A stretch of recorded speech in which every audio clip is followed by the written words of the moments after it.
I'm going to do this way, and without slides that I've been working so hard on. Okay, so my name is Shiban, and I'm going to be telling you about this project I'm doing. And basically, this was actually a hobby, but my friends and partners said, you can't call it a hobby anymore, so this is an after-work project, formerly known as a hobby. And a while ago, we wanted to tell a story. Which story? So this generation, our generation, and the people that are younger than us, are going through major changes because the world is changing very, very rapidly. And society, as we see it, as our generation see it, is shifting. There's a paradigm shift. And the classical systems are not coping with this change. They don't have enough time to adjust themselves to tell the stories that matter to people because things are changing and they do have side effects.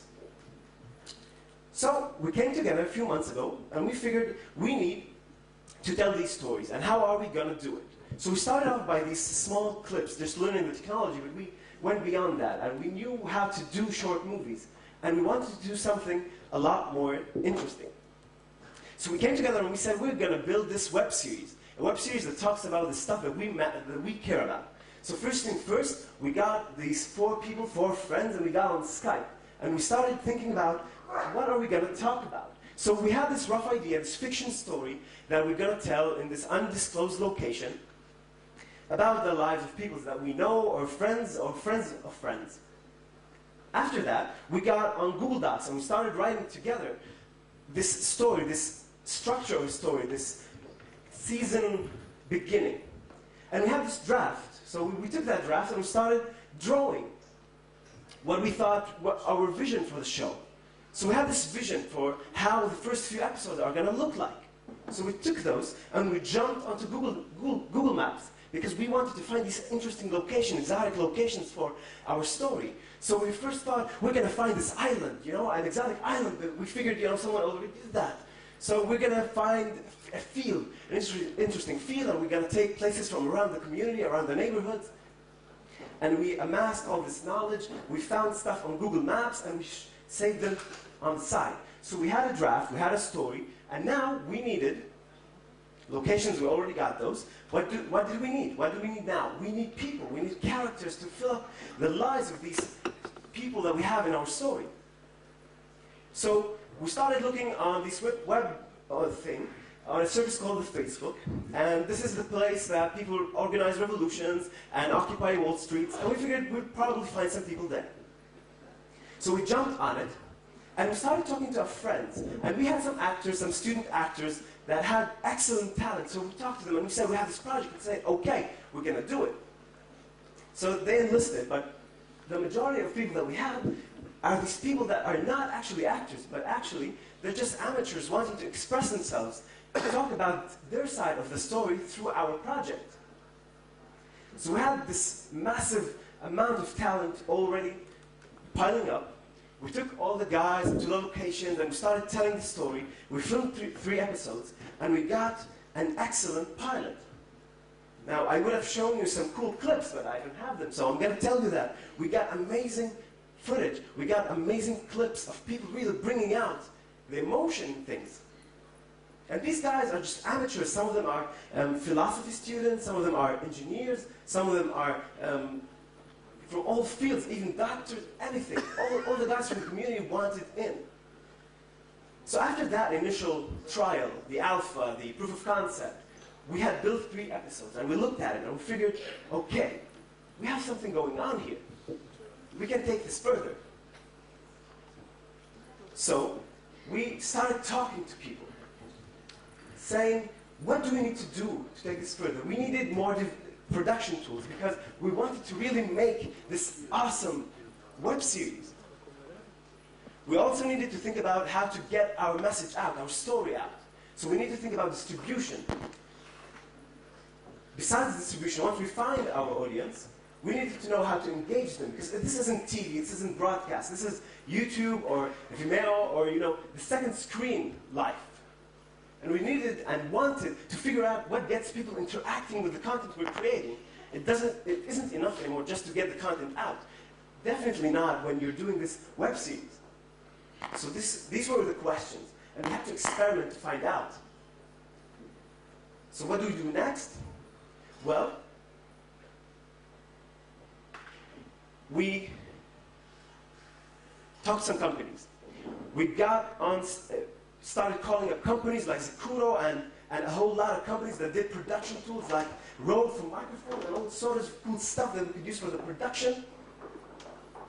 And we said, hey, cool companies, we're doing this social thing, social project that tells people's lives and stories. And they said, okay, what do you need? We said, tools. They said, okay, you can have them. And we were surprised because this wasn't too much effort. We did some, jumping up and down, talking to people, and they said, okay, we're going to give you them. And that was excellent because that gave us a push. So we took all these tools and we figured, let's do something extra. So we took the tools and we actually did some video reviews in Arabic and we posted them online.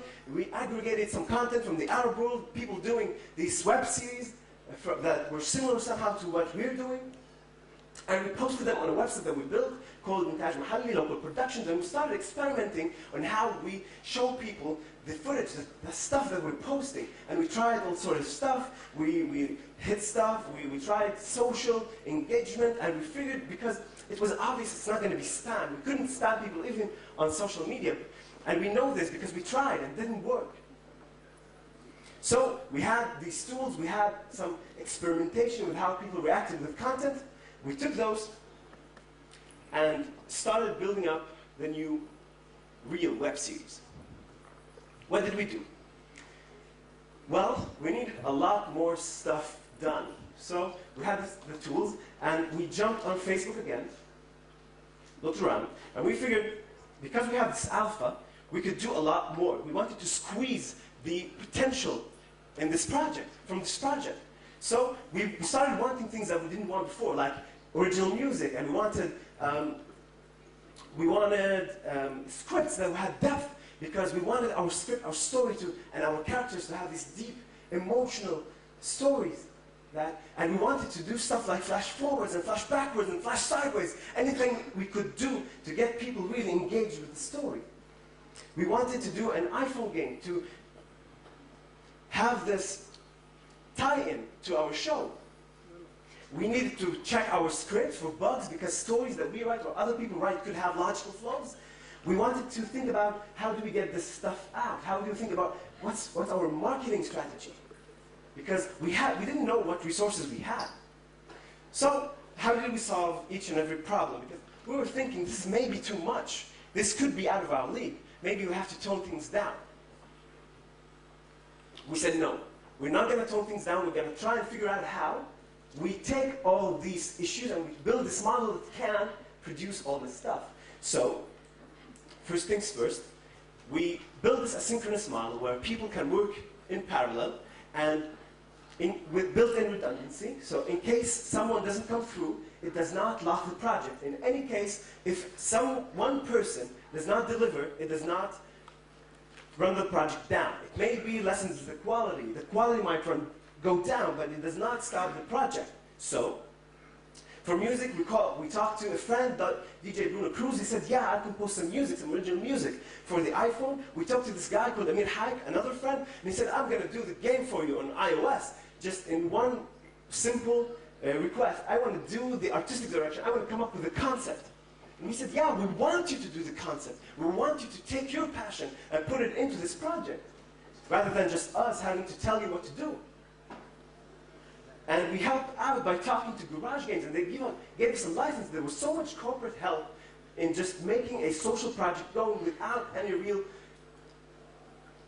give back besides some publication that we would do with them.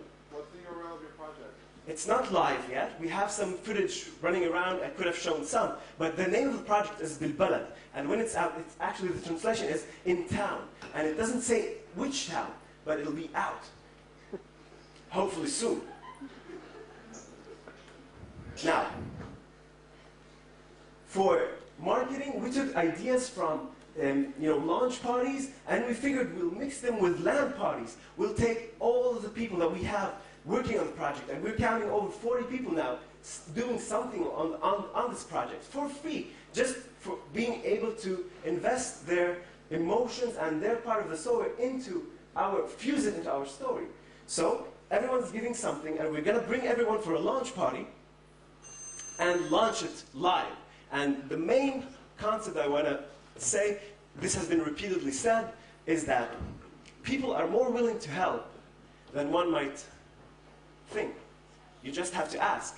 Because when it comes to people's lives, people are more than willing to help out, because people are the center focus, because life is about people, all people. And thank you.